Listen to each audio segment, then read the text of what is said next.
And welcome to you all in this channel. Let's study basics with me. So yes students, today I'm going to discuss sample paper of class 10th 2022-23.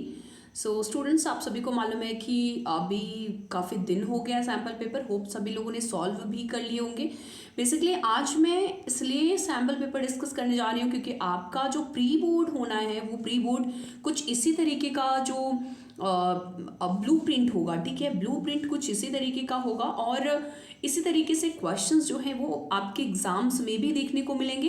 तो एक बार sample paper discuss करना तो बनता है। तो चलिए देखते हैं कि क्या है ब्लू प्रिंट, राइट।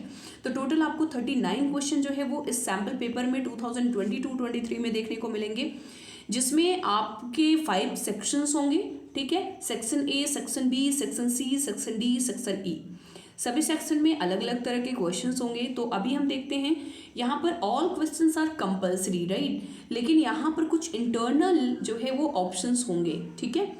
जो है कुछ इंटरनल ऑप्शंस जो है वो चूज करने के लिए होंगे, जहाँ पर आपको ऑप्शनल होगा। सेक्शन ए में जो है वो 20 ऑब्जेक्टिव टाइप क्वेश्चन होंगे, जिसमें फिजिक्स, केमिस्ट्री, बायोलॉजी के MCQ क्वेश्चंस होंगे और 1 मार्क्स के क्वेश्चंस होंगे। सेक्शन बी की बात करते हैं तो यहाँ पर 6 वेरी शॉर्ट टाइप के क्वेश्चंस होंगे जो कि 2 मार्क्स के होंगे, यानी 6 2 12 मार्क्स के यहाँ पर आपको मिल जाएंगे। सेक्शन सी जो है वहाँ पर 7 शॉर्ट टाइप के क्वेश्चंस होंगे और सभी जो है वो 3 मार्क्स के होंगे। सेक्शन डी की बात करते हैं हम तो यहाँ पर आप देख सकते हो सेक्शन डी में जो है वो 3 लॉन्ग आंसर टाइप क्वेश्चन होगा जो कि 5 मार्क्स का होगा, यानी 3 5 15 मार्क्स का यहाँ पर हो गया। सेक्शन ई जो है यहाँ पर भी 3 जो है वो केस स्टडी बेस्ड क्वेश्चन होंगे जो कि 4 मार्क्स के होंगे, ठीक है। तो यहाँ पर 4 3 12 मार्क्स का यहाँ पर क्वेश्चन जो है वो आपका टोटल मिला करके 80 मार्क्स का क्वेश्चन है एंड टोटल 39 क्वेश्चन जो है वो यहाँ पर आपको अटेम्प्ट करने हैं। चलिए देखते हैं। यहाँ पर बेसिकली हम पूरा नहीं डिस्कस करने वाले हैं, यहाँ पर सिर्फ और सिर्फ हम फिजिक्स का पोर्शन जो है वो डिस्कस करेंगे, ठीक है। तो चलिए देखते हैं कहाँ पर है फिजिक्स के क्वेश्चन। तो यहाँ सेक्शन ए जो है वो स्टार्ट हो गया। यहाँ पर केमिस्ट्री के क्वेश्चंस गिवन हैं, 2nd 3rd 4th, ठीक है, सब केमिस्ट्री दिख रहा है। 5th number, 6th 7th 8th 9th biology के क्वेश्चंस अभी आपको यहाँ पर देखने को मिलेंगे।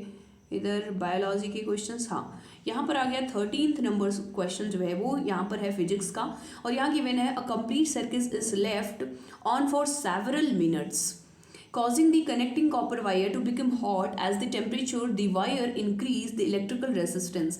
यहाँ पर क्या कह रहा है स्टूडेंट्स की एक सर्किट है जिसे कि कई मिनट के लिए ऐसे ही खुला छोड़ दिया गया है, तो ये बहुत ही ज़्यादा हॉट हो गया है। अब यहाँ पर जब टेम्परेचर इंक्रीज हो रहा है तो रेसिस्टेंस पर क्या फ़र्क पड़ेगा। तो आप सभी को मालूम है कि रेसिस्टेंस के लिए फैक्टर्स आपको मालूम है कि 4 फैक्टर्स होते हैं। कौन कौन से फैक्टर होते हैं? Resistance is directly proportional to the length of the wire and resistance is directly proportional to the temperature, resistance is directly proportional to the resistivity and resistance is inversely proportional to the cross sectional area, right. तो cross sectional area opposite relation होता है, बाकी सबका directly proportional का relation होता है। तो यहाँ पर अगर आप देखते हो कि जो है वायर अगर इंक्रीज हो रहा है, वायर नहीं यहाँ पर दिया हुआ, टेम्परेचर अगर इंक्रीज हो रहा है तो फिर रेसिस्टेंस पर क्या फ़र्क पड़ेगा। तो डायरेक्टली प्रोपोर्शनल का रिलेशन है, इसका मतलब ये हो गया कि रेसिस्टेंस भी जो है वो बढ़ेगा। Sorry student, okay clear. तो कौन सा ऑप्शन आपका जो है वो सही हो जाएगा? Option C is the correct option. Let us see next question. 14th number question में अगर हम आए तो यहाँ पर गिवन है a copper wire is held between the pole of the magnet, ठीक है। एक कॉपर वायर है, ठीक है, ये किसके, ये मैग्नेट के बीच में है। तो क्या बोला जा रहा है यहाँ पर आप देख सकते हो east west north south direction. अब क्वेश्चन में क्या कह रहा है, ये कह रहा है a current in the wire can be reversed, ठीक है। जो करंट का फ्लो है उसको क्या कर दिया गया, उल्टा कर दिया गया, रिवर्स कर दिया गया।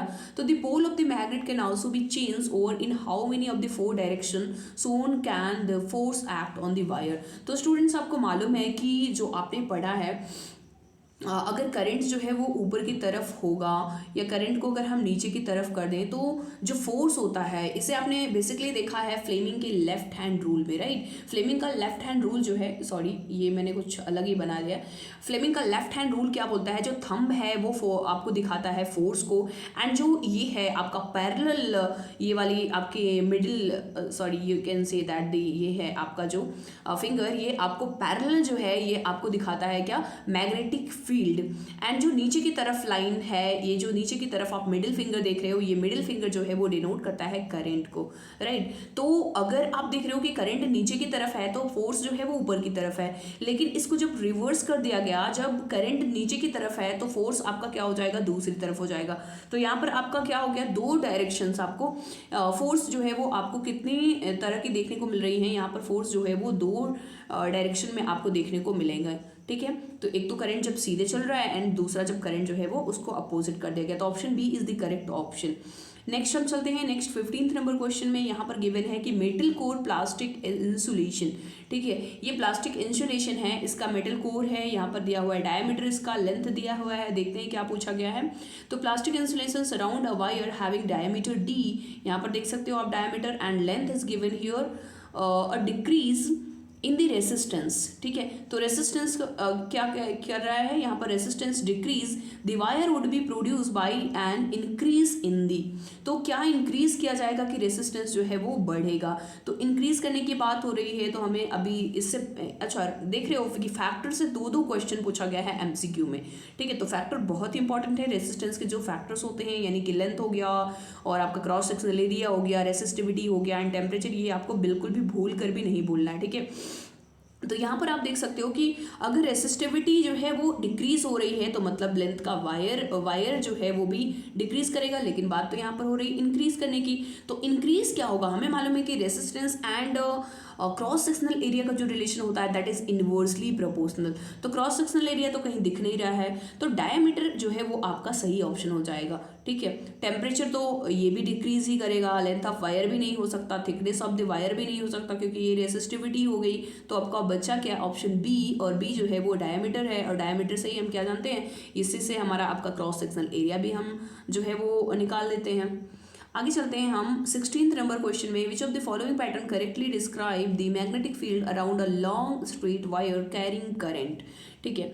तो क्या दिया हुआ है यहाँ पर कि कौन सा करेक्टली बता रहा है, ठीक है, मैग्नेटिक फील्ड लाइन को लेकर के। अगर कोई स्ट्रेट वायर है और उसमें करंट का फ्लो हो रहा है, तो हमें मालूम है कि अगर कोई स्ट्रेट वायर में करंट का फ्लो होता है तो इसकी जो मैग्नेटिक फील्ड लाइंस होती हैं वो कुछ इस तरीके से कॉन्सेंट्रिक सर्कल बनाती हैं ना, इनवर्ड अंदर की तरफ जो है वो जाती हैं, और हम क्या देखते हैं, साउथ एंड नॉर्थ पोल, इसी से हम क्या करते हैं, डिफाइन कर लेते हैं।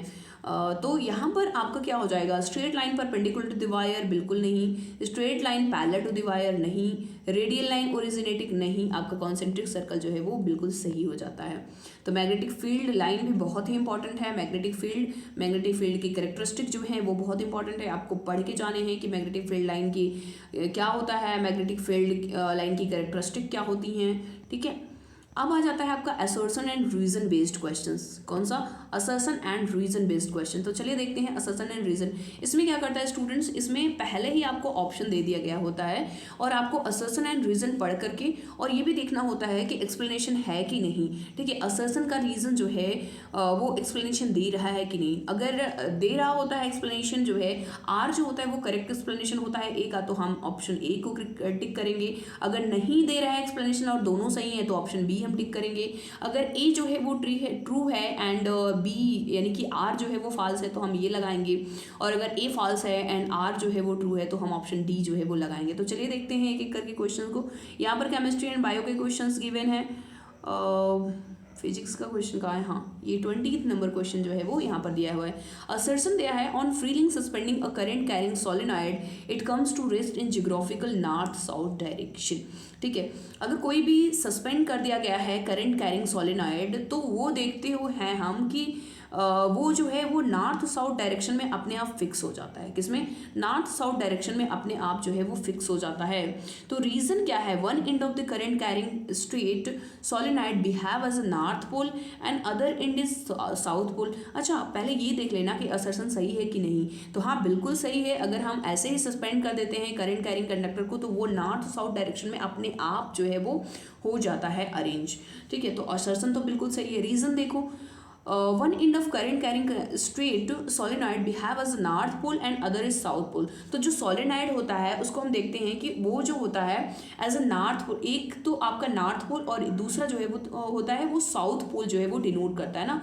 जैसे कि अगर हम बना लें ये आपका क्या हो गया, सोलेनॉइड हो गया, राइट। ये आपका सोलेनॉइड हो गया। तो यहाँ पर हम देख रहे हैं कि करंट जो है वो ऊपर की तरफ जा रहा है, ठीक है, करंट ऊपर की तरफ जा रहा है, फिर नीचे की तरफ जा रहा है, ठीक है। करंट अगर ऊपर की तरफ जा रहा होता है तो अगर हम ये देखिए मैक्सवेल का जो अगर रूल है, मैक्सवेल का right hand thumb rule, Maxwell का राइट हैंड थंब रूल क्या बताता है कि अगर करंट जो है वो ऊपर की तरफ है, ये है, अगर करंट ऊपर की तरफ है तो जो मैग्नेटिक फील्ड लाइंस होंगी वो अंदर की तरफ होंगी, इनवर्ड होंगी। तो यहाँ पर देखो कि ये क्या होगा, मैग्नेटिक फील्ड लाइन जो है वो अंदर की तरफ होंगी, इनवर्ड। अब यहाँ पर क्या देख रहे हो कि करंट, ये मैग्नेटिक फील्ड लाइंस जो है वो ऊपर से ये ऊपर की तरफ जा रही है, लेकिन बाद में फिर क्या जा रही है, नीचे की तरफ जा रही है। अब नीचे की तरफ जा रही है तो मैग्नेटिक फील्ड लाइंस क्या होंगी, अब बाहर की तरफ हो जाएंगी, आउटवर्ड में हो जाएंगी, ठीक है। तो यहाँ पर आपका बन जाएगा साउथ पोल और इधर बन जाएगा आपका नॉर्थ पोल, ठीक है। ओके स्टूडेंट्स, तो क्या है, ये भी ऑप्शन आपका बिल्कुल सही है। क्या ये एक्सप्लेनेशन करेक्ट है, रीजन का जो असर्शन का एक्सप्लेनेशन है वो रीजन क्या सही है, तो बिल्कुल सही है। तो इसलिए आपका ऑप्शन ए जो है 20 में सही हो जाता है, यानी कि both assertion and reason is correct and assertion is the and ये आपका is the correct explanation, ठीक है, and R is the correct explanation of A। तो ये हो गया आपका 20 का ए। अब असर्शन एंड रीजन का फिजिक्स का सिर्फ एक ही क्वेश्चन है। अब आ जाते हैं सेक्शन बी, जो कि वेरी शॉर्ट टाइप के क्वेश्चन है, यहाँ पर 2 मार्क्स के क्वेश्चन शुरू हो जाते हैं।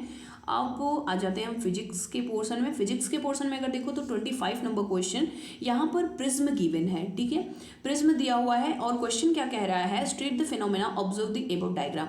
ये कौन सा फिनोमेना है, तो हमें पता है कि ये क्या है, ये है डिस्पर्सन ऑफ लाइट। क्या है ये, dispersion of light. Dispersion of light क्या होता है, जब हम किसी भी व्हाइट लाइट को ये प्रिज्म के पास से ले जाते हैं तो वो क्या हो जाता है, स्प्लिट हो जाता है 7 लाइट्स में, 7 कलर्स में जो है वो स्प्लिट हो जाता है, और इस फिनोमेना को हम क्या कहते हैं, डिस्पर्सन ऑफ लाइट। तो इसको आपको बता देना है। आगे कह रहा है explain with reference to the diagram which of the two light mentioned above will have the higher wavelength, ठीक है। तो हमें पता है कि हायर वेवलेंथ किसका होता है, जो लाइट सबसे कम बेंड होती है उसका वेवलेंथ ज़्यादा होता है। तो यहाँ पर येलो लाइट देख रहे हैं कि येलो लाइट जो है वो कम बेंड हो रहा है। क्या ध्यान देना है कि अगर बेंडिंग जो है, अगर बेंडिंग कम है तो वेवलेंथ क्या होगा, ज़्यादा होगा, तो वेवलेंथ क्या होगा, ज़्यादा होगा। और अगर बेंडिंग जो है, अगर जो बेंडिंग है वो ज़्यादा हो गया तो वेवलेंथ क्या होगा, कम होगा।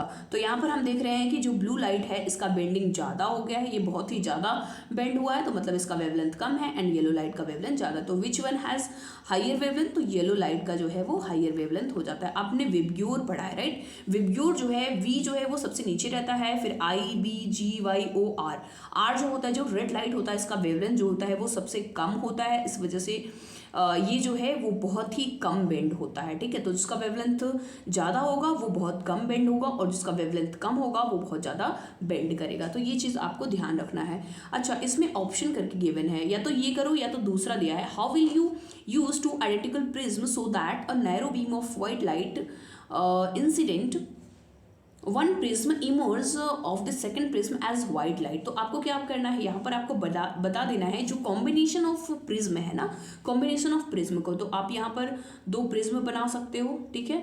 2 प्रिज्म आपको स्केल से काफ़ी अच्छे से बना लेना है, 2 प्रिज्म। और यहाँ पर जब आप इंसिडेंट कराओगे व्हाइट लाइट को तो ये स्प्लिट होगा 7 कलर्स में, ठीक है। उसके बाद फिर ये जो कलर्स आएंगे, फिर बाद में जब ये निकल करके आएंगे तो ये व्हाइट लाइट फिर से आ जाएगा। मतलब जो व्हाइट लाइट अंदर की तरफ गया था वही व्हाइट लाइट फिर दोबारा से वापस आ जाएगा। तो ये आपका कॉम्बिनेशन ऑफ जो है प्रिज्म आपको दिखा देना है। नेक्स्ट आ जाता है अब, ठीक है। अब इधर फिर से आपका बायोलॉजी का क्वेश्चन हो गया, सेक्शन सी हो गया, इधर केमिस्ट्री क्वेश्चंस। हाँ, ये है आपका 30th नंबर क्वेश्चन जो है ये फिजिक्स का क्वेश्चन है। Rohit want to have an erect image. कैसा इमेज रोहित चाहता है, वो इरेक्ट इमेज चाह रहा है। An object using converging mirror, कौन सा मिरर वो यूज़ कर रहा है, कॉन्केव मिरर यूज़ कर रहा है। कौन सा मिरर, कॉन्केव मिरर जो है वो यूज़ कर रहा है। फोकल लेंथ गिवन है 40 सेंटीमीटर। अब बताओ कॉन्केव मिरर की जो फोकल लेंथ होती है वो माइनस में होती है या प्लस में होती है, तो माइनस में होती है। कॉन्केव मिरर का जो फोकल लेंथ हो गया वो -40 सेंटीमीटर। अब क्या कह रहा है, specify the range of distance which can be placed in front of the mirror and justify. अब स्टूडेंट्स ये बताना मुझे, जो कॉन्केव मिरर होता है वो तो एक केस को छोड़ करके बाकी हर केस में कैसा इमेज बनाता है, रियल एंड इन्वर्टेड इमेज बनाता है, ठीक है। और यहाँ पर कैसा कह रहा है, ये इरेक्ट इमेज बना रहा है, इरेक्ट इमेज बनाना चाह रहा है।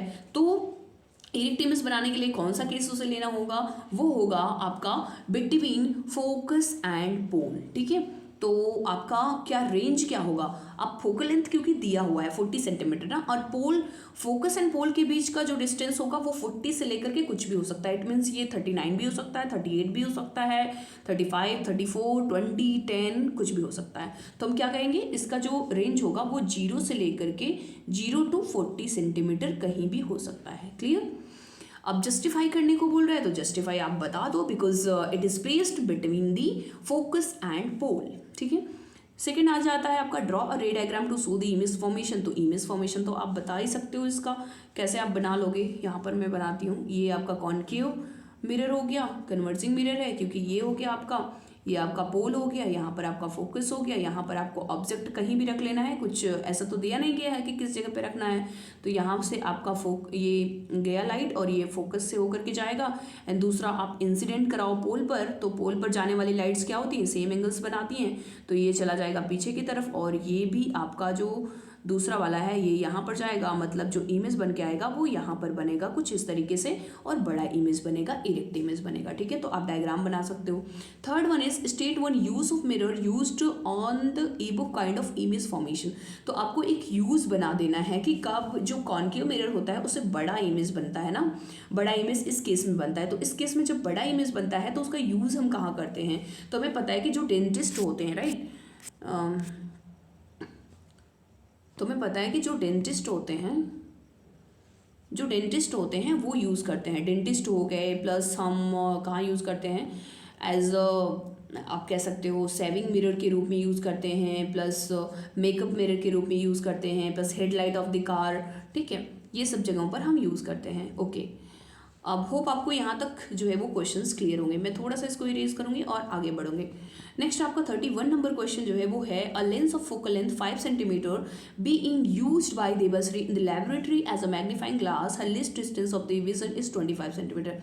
अच्छा, यहाँ पर क्या दिया हुआ है कि फोकल लेंथ दिया हुआ है 5 centimetre, being use by the Debashree in laboratory and magnifying glass. क्या देखो, ग्लास यहाँ पर नहीं दिया है कि कौन सा ग्लास जो है वो यूज़ किया जा रहा है, लेकिन जो ग्लास है वो मैग्नीफाइंग है। और मैग्नीफाइंग ग्लास होने का क्या मतलब हो गया, मैग्नीफाइंग का मतलब हो गया कि ये कॉन्वेक्स लेंस यूज किया जा रहा है, क्योंकि कॉन्वेक्स लेंस जो होता है वो बड़ा इमेजेस बनाता है, अदरवाइज कॉनकेव तो हमेशा जो है वो छोटा बनाता है।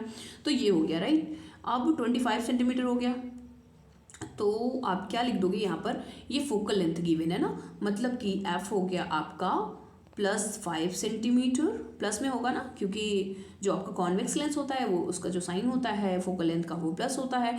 अब ये list distance of the distinct vision, ठीक है, तो ये आपका हो गया v की वैल्यू। अब हमें मालूम है कि जो मैग्नीफाइंग ग्लास है ये कैसा बनाता है, इमेजेस कैसे बनाएगा, ये बनाएगा आपका रियल इमेज ना, और रियल इमेज बनाने के लिए हम जानते हैं कि अच्छा एक सेकेंड, ये मैग्नीफाइंग ग्लास है और बना कैसा रहा है इमेज 25 सेंटीमीटर ना, 25 सेंटीमीटर जो है वो बड़ा इमेज बना रहा है, तो आपका सामने ही होगा, सामने बनेगा, मतलब कि ये बन जाएगा -25 सेंटीमीटर। ओके, अब आपको क्या निकालना है, यू निकाल लेना है, तभी तो आप निकाल पाओगे what is the magnification of the, magnification निकालने के लिए हमें यू भी पता होना चाहिए, क्योंकि m = होता है v/u फॉर द लेंस। तो अभी हम फार्मूला लगाते हैं, लेंस का जो फार्मूला होता है that is 1/f = 1/v - 1/u, right.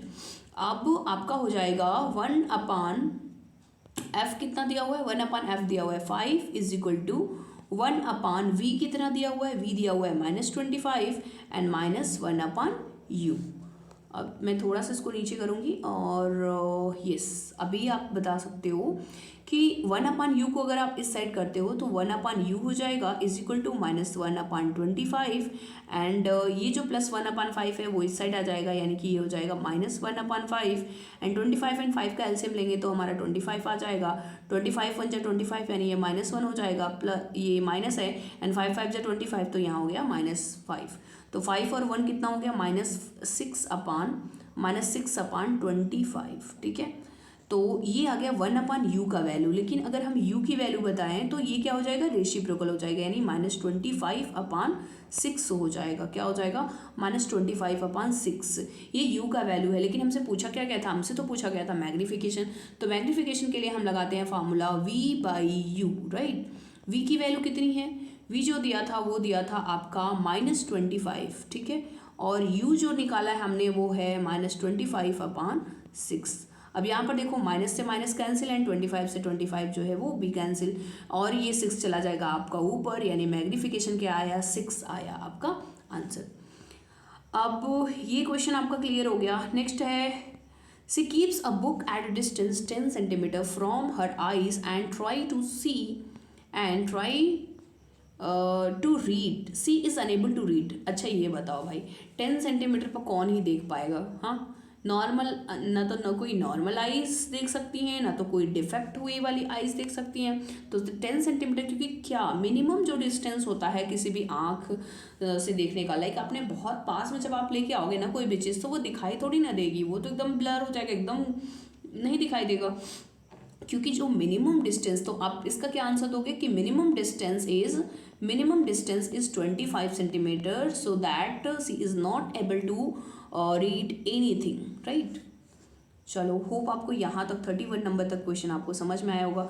इसका बी भी गिवन है। बी में क्या दिया है, Ravi kept a book at a distance of 10 centimetre from the eyes of his friend Hari and Hari is not able to read anything written in the book, give reason for this. तो यहाँ पर भी same वही दिया है, बोल रहे 10 सेंटीमीटर पर नहीं देख पा रहा है। क्यों नहीं देख पा रहा है? वही, क्योंकि मिनिमम डिस्टेंस जो होता है वो तो खुद ही 25 सेंटीमीटर होता है। 25 सेंटीमीटर से अगर और पास ले जाओगे तो कोई भी कुछ भी नहीं देख सकता है। ओके, नेक्स्ट हम आ जाते हैं अब 32 नंबर क्वेश्चन पे, और फिर से यहाँ पर आ गया आपका मैग्नेटिक फील्ड से क्वेश्चन। ठीक है, मैग्नेटिक फील्ड क्वेश्चन से काफ़ी ज़्यादा क्वेश्चंस दे दिए गए हैं, तो आपको ध्यान रखना है। अच्छा, इसका मतलब ये नहीं कि इलेक्ट्रिक करंट से अब क्वेश्चन नहीं पूछा गया, इलेक्ट्रिक करंट से भी आपसे क्वेश्चन किया जा सकता है, क्या होगा ही। ठीक है, 32 नंबर क्वेश्चन में हम आते हैं। A student fixes a white sheet of paper on a drawing board. He places a bar magnet in the center and sprinkles some iron filings uniformly around bar magnet. Then he taps gently and observes that iron filings arrange themselves in a certain pattern. Why do iron filings arrange themselves in a particular pattern? ये क्या कह रहा है? एक bar magnet है, ठीक है, bar magnet के चारों तरफ जब आयरन फाइलिंग्स को डाला गया तो ये क्या अरेंज हो गया अपने आप ही, कैसे? नॉर्थ साउथ डायरेक्शन में। कैसे? नॉर्थ साउथ डायरेक्शन में एक पर्टिकुलर पैटर्न बना लिया।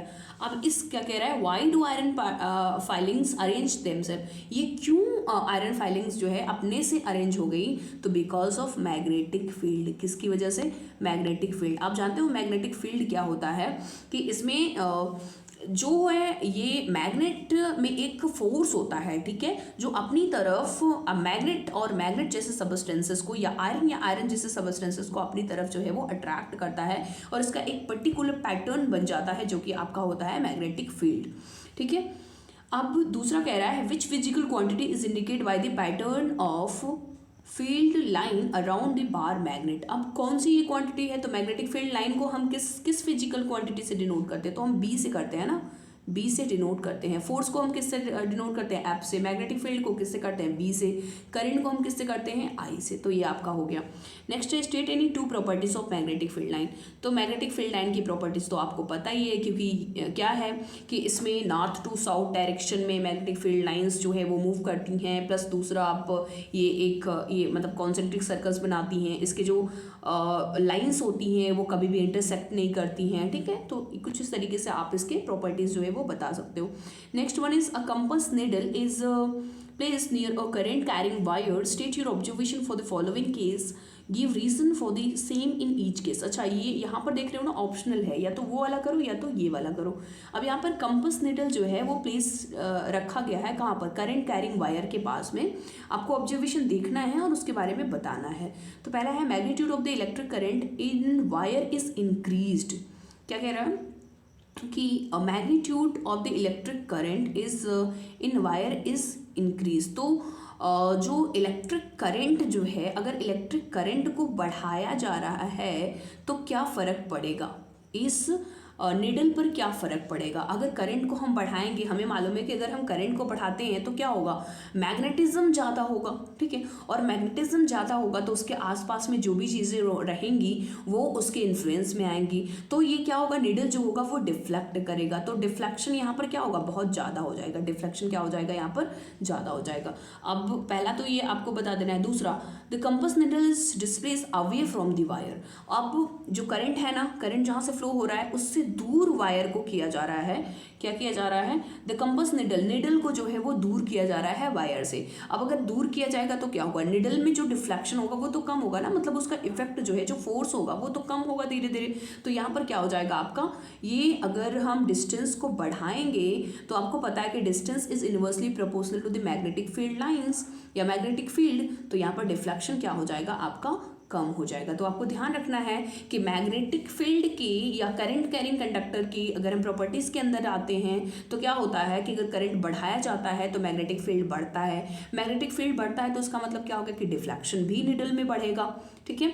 उसी तरीके से अगर डिस्टेंस हम बढ़ाएंगे, अगर दूर ले जाएंगे तो क्या होगा, मैग्नेटिक फील्ड जो है वो कम होगा, और मैग्नेटिक फील्ड अगर कम होगा तो मतलब डिफ्लेक्शन भी क्या होगा, कम होगा। तो ये रहा आपका।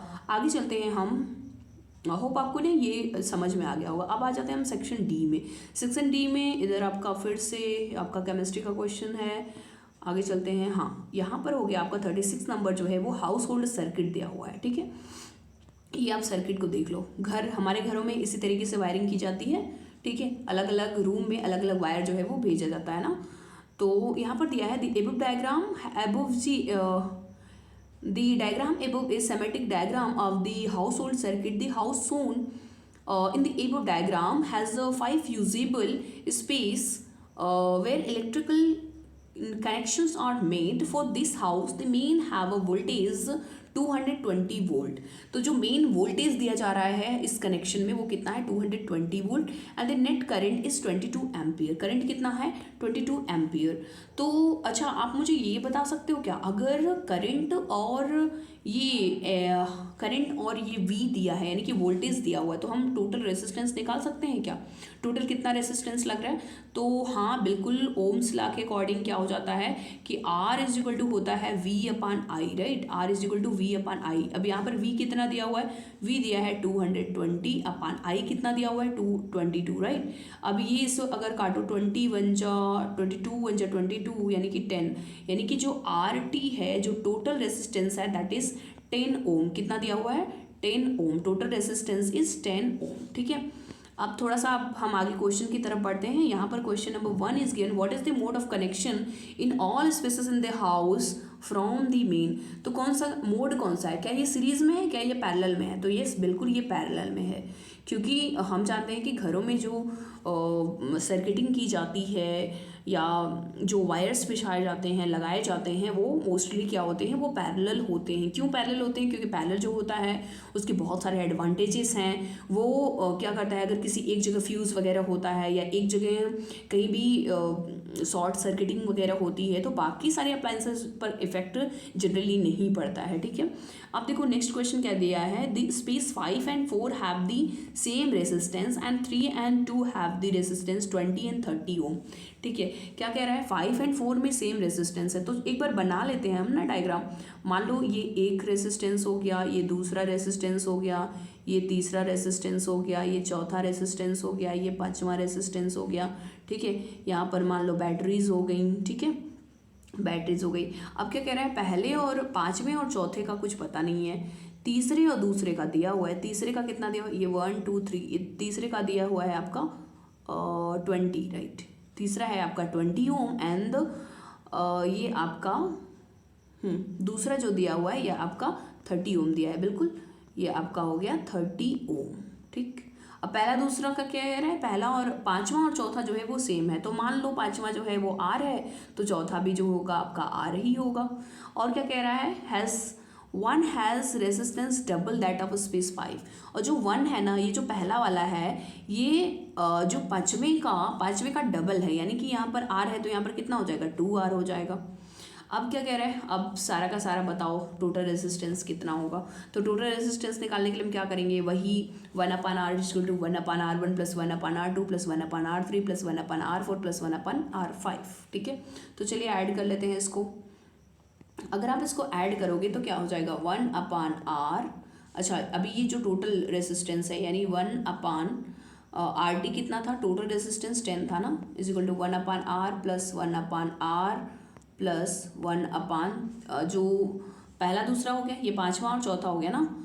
और अगर हम तीसरे को देखें तो कितना था, 20 था, प्लस चौथा जो था आपका, यानी कि मैं बोल रही हूँ ये पांचवा है, ये चौथा है, ये तीसरा है, और दूसरा कितना था 30 था, प्लस पहला कितना था 1/2r ना। अब r 20 30 2r का अगर हम एलसीएम लेंगे तो ये आ जाएगा आपका 60r, राइट। और ये 1/10 को वैसे ही रहने दो, इक्वल r से r कैंसिल हो जाएगा, बचेगा कितना 60, प्लस सेम यहाँ पर भी हो जाएगा 60, प्लस 23 जा 60 यानी कि इधर हो जाएगा 3r, प्लस 32 जा 60 यानी कि इधर हो जाएगा 2r, प्लस 2 3 जा 6 यानी कि यहाँ पर हो जाएगा 30। ठीक है, r से r यहाँ पर भी कैंसिल हो गया। अब इसको थोड़ा सा और सॉल्व कर लेते हैं। यहाँ पर हो जाएगा 1/r इज इक्वल टू, ये 60 और 60 कितना हो गया 120, और 120 में 30 ऐड कर लो। देखो जो कांस्टेंट है हम पहले उसको ऐड करेंगे, तो 60 60 120 प्लस 30 यानी ये हो गया 150, राइट। 150 प्लस 3 में 2 ऐड करेंगे तो कितना हो जाएगा, ये हो जाएगा 5r/60r, कितना हो गया 60r। अब यहाँ से देखो एक जीरो से एक जीरो आपका कैंसिल हो गया, बचा क्या, जो बचा है उसको इधर 60 को, ये 6 बचा है ना, तो 6 को उधर ले आओ, 6r इज इक्वल टू, कुछ गड़बड़ है क्या, नहीं, ठीक है, 6r is equal to 150 plus 5r। ठीक है, अब ये 5 को उस साइड ले जाओ तो ये हो जाएगा 6, मैं थोड़ा सा इसको ऊपर करती हूँ, इधर हो जाएगा 6r minus 5r equal 150, right 150। तो यहाँ 6 में से 5 गया तो कितना आया, r इज इक्वल टू 150 के, तो कितना आया गया, यानी कि पांचवें और चौथे में कितना रेजिस्टेंस फ्लो करेगा, वो 150 ओम जो है वो फ्लो करेगा। लेकिन पूछा क्या है, what is the net resistance for space 5, पांचवें के लिए पूछा है, और पांचवा कितना था 2r था, 2r था तो कितना हो जाएगा, ये 2 इंटू r मतलब 150 से मल्टीप्लाई कर दो तो ये कितना हो जाएगा 300 ओम, यानी कि पांचवें में जो आपका निकल करके आएगा, एक सेकंड क्वेश्चन क्या था, what is the net resistance of space 5, हाँ पांचवें में कितना होगा, नहीं पांचवा जो पूछ रहा है उसका 150 होगा, ठीक है, इसका जो है वो 150 होगा। लेकिन अगर हम पहले की बात करेंगे तो पहले वाले में कितना हो जाएगा 300, तो समझ रहे हो, तो पहले में होगा 300, दूसरे में तो ऑलरेडी दिया ही हुआ था आपका 30 दिया था, और तीसरे में आपका 20 दिया था, और चौथे में कितना हो जाएगा 150 हो जाएगा, और पांचवें में भी कितना हो जाएगा 150 हो जाएगा। ठीक है, तो ये हैं सभी सर्किट्स में अलग अलग जो है वो निकल करके आएंगे। तो होप आपको ये जो है वो क्लियर हो गया होगा। नेक्स्ट है आपका what should be placed between the main connection of the rest of the house electrical appliances to save from the accidental high electrical current. तो हमें क्या यूज़ करना होगा, तो हम एक्सीडेंटल के लिए हम क्या यूज़ कर सकते हैं, इसका फ्यूज़ हो जाएगा ना, ये आपका फ्यूज़ जो है वो बिल्कुल सही हो जाएगा। नेक्स्ट है आपका सी नंबर, सी हमने छोड़ दिया, ध्यान नहीं दिया। What is the current of space 3, space 3 में करंट क्या है, तो स्पेस 3 में हमने क्या लिखा था, स्पेस 3 ये वाला था ना, 1 2 3 20 ओम का जो है वो रेसिस्टेंस था। ठीक है, तो स्पेस 3 के लिए अगर हम निकालें करंट, तो I is equal to formula क्या होता है, I is equal to V/R ना। अब पैरेलल में जो वोल्टेज होगा वो सेम होगा, मतलब 220, और R कितना दिया था 20 दिया था, तो एक जीरो से एक जीरो कैंसिल, 2 1 जा 2, यहाँ आ गया 11, यानी आंसर क्या आ जाएगा 11 एम्पियर। ठीक है, तो ये हो गया आपका 11 एम्पियर। तो ये आपका जो है वो क्वेश्चन क्लियर हो गया। होप आपको सेक्शन ई का, ये जो सेक्शन डी का क्वेश्चन था ना, हाँ सेक्शन डी का 36 नंबर जो है वो आपको क्लियर हो गया होगा। अब हम चलते हैं इधर सब केमिस्ट्री वगैरह के क्वेश्चंस हैं। हाँ, यहाँ पर ये लास्ट 39 नंबर जो क्वेश्चन है वो भी दिया हुआ है आपका फिजिक्स का। तो यहाँ पर आप देख सकते हो ये प्रोजेक्टर दिख रहा है, और बहुत ही प्यारा प्यारा सा ग्रीन कलर में बड़ा अच्छा जो है वो नेचुरल चीज़ें दिखाई दे रही हैं। The above images are that of a specialized slide projector। ठीक है, क्या है ये स्पेशलाइज्ड जो है वो स्लाइड प्रोजेक्टर है. Slide small transparency mounted in sturdy frames, so ideally suited to magnification and projection since they have a very high resolution and high image quality. There is two tray where the slide are to be put into a particular orientation so that the viewers can see the enlarged erect image so that transparent slide. This means that the slide will have to be inserted upside down in the project tray. To show her students to images of insects that she investigated in the lab, Mr. Ayer brought slide projector. Her slide projector produce 500 times. तो यहाँ पर आप क्या देख रहे हो कि slide projector जो है जिस पर इमेजेस जो है वो उल्टा करके बनाई जा रही हैं, उल्टा करके रखी जा रही हैं स्लाइड्स, जिससे कि वो जो इमेज बन रहा है वो सीधा सीधा बन रहा है. अच्छा, ये चीज़ देख रहे हो कि यहाँ पर जो इमेज बन रहा है उल्टा करके रखा जा रहा है तब जा करके वो सीधा बन रहा है. मतलब यहाँ पर कैसा इमेज बन रहा है? यहाँ पर बन रहा है रियल इमेज. अच्छा, मुझे बता सकते हो क्या कि कौन से लेंस में रियल इमेज बनता है? तो ये बनता है कॉन्वेक्स लेंस में. किस में बनता है? कॉन्वेक्स लेंस में. ठीक है, अब ये तो पता चल गया कि लेंस है कॉन्वेक्स लेंस. अब क्या पूछ रहा है? दिया क्या है? प्रोजेक्टर ही स्लाइड्स प्रोजेक्टर प्रोड्यूस 500 टाइम्स, यानी कि इसका मैग्निफिकेशन दिया हुआ है. कितना दिया है? 500. और ये बताओ, जब इमेजेस जो होती हैं वो अगर रियल बनती हैं तो जो मैग्निफिकेशन होता है कॉन्वेक्स लेंस में वो हो जाता है माइनस में, वो माइनस में बनता है. राइट. और क्या दिया हुआ है? enlarged and inverted image of the slide on a screen 10 metre away. तो यहाँ पर इमेज जो बन रहा है वो 10 मीटर जो है वो दूर बन रहा है, यानी v गिवन है कितना? 10 मीटर. ठीक है, v कितना है? 10 मीटर. आपको अच्छा पूछा क्या गया है, थोड़ा सा ये भी देख लें. Based on the text and data given in the एबो paragraph what kind of lens must be slide projector have. तो रियल इमेज बना रहा है तो बताओ कौन सा लेंस होगा? या तो कॉनकेव या तो कॉन्वेक्स में से कौन सा होगा? कॉनकेव जो होता है वो तो हमेशा वर्चुअल इमेज बनाता है, कॉनकेव लेंस. तो कॉन्वेक्स लेंस बचा, क्या हो जाएगा आपका? कॉन्वेक्स लेंस जो है वो आपका सही हो जाएगा. नेक्स्ट है, if v is the symbol use for image u for the object distance with one reason state what will be the sign of v by u. तो हमें पता है कि अगर रियल इमेज बना रहा है ना तो जो साइन होगा वो माइनस में होगा, वो किस में होगा? नेगेटिव में होगा. तो बी ऑप्शन भी आपका देख रहे हो कितने छोटे छोटे हैं. सी नंबर है, अ slide projector has a convex lens with a focal length 20 centimetre. ठीक है, तो फोकल लेंथ गिवन है, कितना दिया हुआ है? 20 सेंटीमीटर. अच्छा, ये बताओ कॉन्वेक्स लेंस है, माइनस होगा कि प्लस होगा? प्लस होगा. ठीक है, तो एफ हो गया आपका 20 centimetre. This slide is placed upside down 21 centimetre from the lens. तो आप क्या देख रहे हो कि 21 सेंटीमीटर आपका दिया हुआ है, यू दिया हुआ है आपका 21 सेंटीमीटर. फिर कह रहा है how for away this screen placed from the slide projector lens so that the slide in focus. How for away should be screen be placed. नहीं, ये आपका वी दिया हुआ है. ठीक है, set down,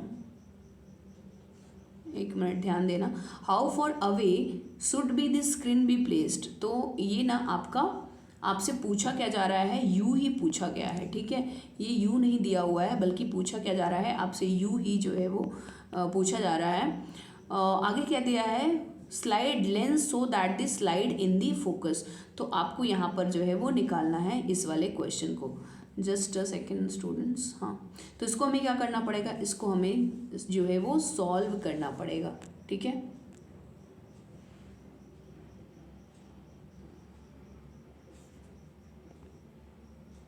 just a second students.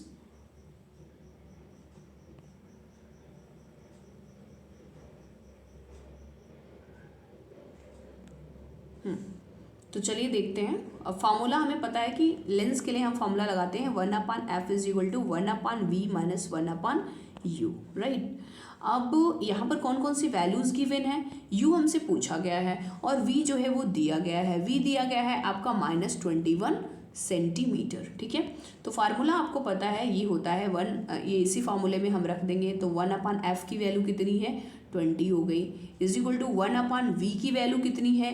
यानी -21 है. एंड -1/u आपका वैसे ही रहेगा. ठीक है, अब अगर आप 1/u को इस साइड लेके आते हो तो क्या हो जाएगा? 1/u is equal to 1/21 and 1/21 minus 1/20, ठीक है। हमने क्या किया, इसको कर दिया उस साइड तो ये हो गया प्लस में, और इसको कर दिया हमने उस साइड में तो माइनस में हो गया। अब ये बताओ 20 एंड 21 का अगर हम एलसीएम लेंगे तो ये हो जाएगा 420 एंड 21 2 ज़ा 42, यानी कि यहाँ पर आ जाएगा आपका -20 -20 का को डिवाइड करेंगे 420 में तो ये आ जाएगा 21, यहाँ पर आ जाएगा 21, ठीक है। कुछ मिस्टेक हो रहा है यहाँ पर, क्या मिस्टेक हो रहा है, एक चीज़ ध्यान देना। आंसर आना चाहिए 1/420, यहाँ हो गया 120 अपान, यहाँ पर कुछ मिस्टेक है क्या, ये देखना 1/20 इक्वल 1/-21। एक सेकेंड, इसको हम मिटा करके एक बार फिर से करते हैं, ठीक है। फिर से एक बार वैल्यू रखते हैं, कहीं कुछ तो गड़बड़ आ रहा है। देखना यहाँ पर हमारा हो जाता है formula 1/f equal 1/v minus 1/u, right. 1/f की जो वैल्यू दी हुई है वो दिया हुआ है आपका 20 इक्वल 1/v की जो वैल्यू है 1/v हो गया एंड माइनस v की वैल्यू आपका गिवन है क्या, v माइनस 1/u, u ही तो पूछा गया है ना। जस्ट अ सेकेंड, 1/v, ये 1/v माइनस 1/u। एक बार क्वेश्चन को देखना है, एक बार क्वेश्चन को देखना क्या दिया हुआ है। हाँ, आपका f दिया है, f दिया हुआ है आपका 20 सेंटीमीटर एंड ये आपका 21 सेंटीमीटर गिवन है। 21 सेंटीमीटर क्या है, ये v का वैल्यू है, v का वैल्यू जो है वो 21 सेंटीमीटर है और निकालना हमको क्या था, u निकालना था ना। तो चलिए यहाँ पर हम फिर से देख लेते हैं, 1/f हो गया, ये 1/20, 1/v का वैल्यू हो गया, यहाँ पर हम क्या रख देंगे 21। एक सेकेंड, हम यहाँ पर थोड़ा सा मिटाते हैं, यहाँ पर हो जाएगा 21 माइनस 1/u, वैसे ही हम रहने देंगे। अच्छा 21 जो था वो माइनस में था ना, हाँ बिल्कुल। अब ये हम कर देंगे यहाँ पर 1/u, इसको इस साइड लेते आओ तो ये हो जाएगा 1/u इज इक्वल टू ये 1/20 है, इसको उस साइड ले आओगे तो ये हो जाएगा -1/20 माइनस 1/21। ये तो फिर से वही आ रहा है, कुछ तो गड़बड़ है, क्या गड़बड़ है भाई,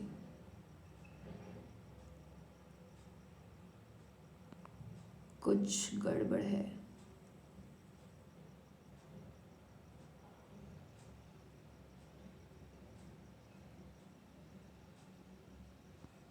थोड़ा सा देखते हैं हम इसको, 1/f 1/v माइनस 1/u, 1/20 हो जाएगा 1/v।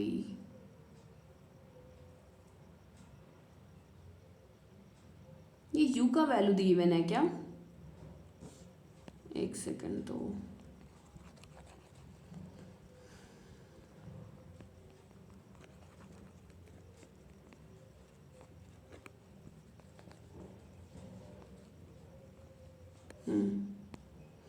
क्वेश्चन है this slide is placed 21 centimetre from the lens ना। हाँ 21 यू दिया हुआ है, यू जो है वो 21 सेंटीमीटर जो है वो दिया हुआ है, वी हमें निकालना है ना, तभी गलत हो रहा था बिल्कुल।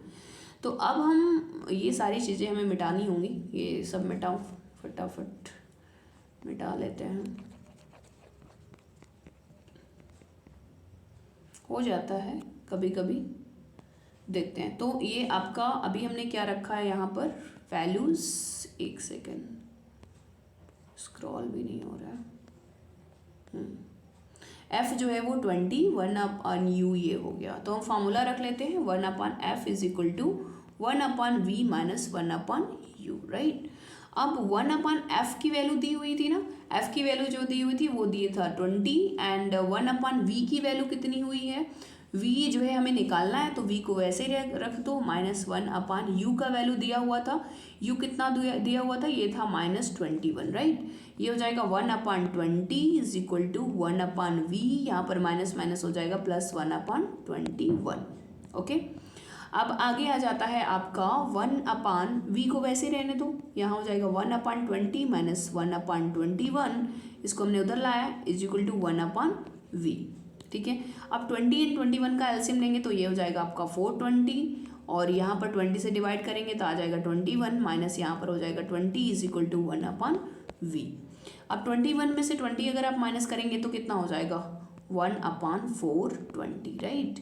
और ये है 1/v का वैल्यू, यानी अगर हमें v का वैल्यू निकालना होगा तो ये हो जाएगा आपका 420, right. v is equal to 420 आ गया। अब यही बस पूछा था ना, इमेज डिस्टेंस से पूछा था, हाँ, तो ये हो गया आपका कंप्लीट। नेक्स्ट अभी एक और भी दिया हुआ है, how for any should screen of the, हाँ ये हो गया आपका सी नंबर। एक लास्ट है C number question, when a slide is placed 15 centimetre behind the lens in the projector and image is formed 3 metre in front of the lens, if the focal length of the lens is 14 centimetre, draw the ray diagram. यहाँ पर ना solve नहीं करना है कुछ भी, यहाँ पर सिर्फ और सिर्फ आपको डायग्राम बना देना है। तो यहाँ पर आप देख सकते हो क्या दिया हुआ है, आपका दिया हुआ है यू जो दिया हुआ है वो दिया है -15 सेंटीमीटर, क्योंकि हम यू को तो हमेशा माइनस में ही रखते हैं ना। एफ जो दिया हुआ है आपका दिया हुआ है कितना 14 सेंटीमीटर, तो एफ हो गया आपका 14 सेंटीमीटर, ठीक है। और उसके बाद आपका 3 मीटर दिया हुआ है, क्या है ये 3 मीटर जो दिया हुआ है एन इमेज, यानी वी जो है वो आपका दिया हुआ है 3 मीटर, ठीक है।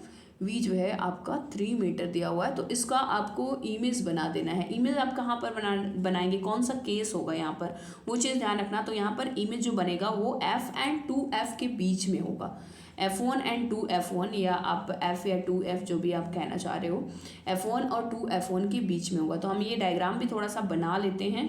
यहाँ पर जो डायग्राम बन के आएगा वो आप कुछ इस तरीके से अपना कॉन्वेक्स लेंस बना लेंगे, ठीक है। ये थोड़ा सा स्केल जो है वो सही से चल नहीं रहा है, तो आप जब बनाएंगे तो वो अच्छे से, मान लो यहाँ पर आपका f1 हो गया, इधर आपका 2f1 हो गया, और यहाँ पर आपने इमेज जो है ऑब्जेक्ट रख दिया है, तो ये आपका हो गया। और यहाँ से फोकस से होकर के जाएगा, यहाँ से ये ऑप्टिकल सेंटर है, ऑप्टिकल सेंटर से आपको मालूम है कि सीधे लाइन चली जाती हैं, तो यहाँ पर किसी एक पॉइंट पर मीट करेंगी, ठीक है। और जहाँ पर मीट करेंगी वहाँ पर आपका जो है वो इमेज बन जाएगा। तो यहाँ पर आपका इमेज जो बनेगा वो बहुत ही बड़ा इमेज बनेगा, तो ये आपका हो जाएगा आंसर, ठीक है। f1 एंड 2f1 के बीच में ये इमेज आपको सही से बना लेना, ठीक है। तो होप आपको ये सेशन जो है वो आपको समझ में आया होगा, अच्छा लगा होगा।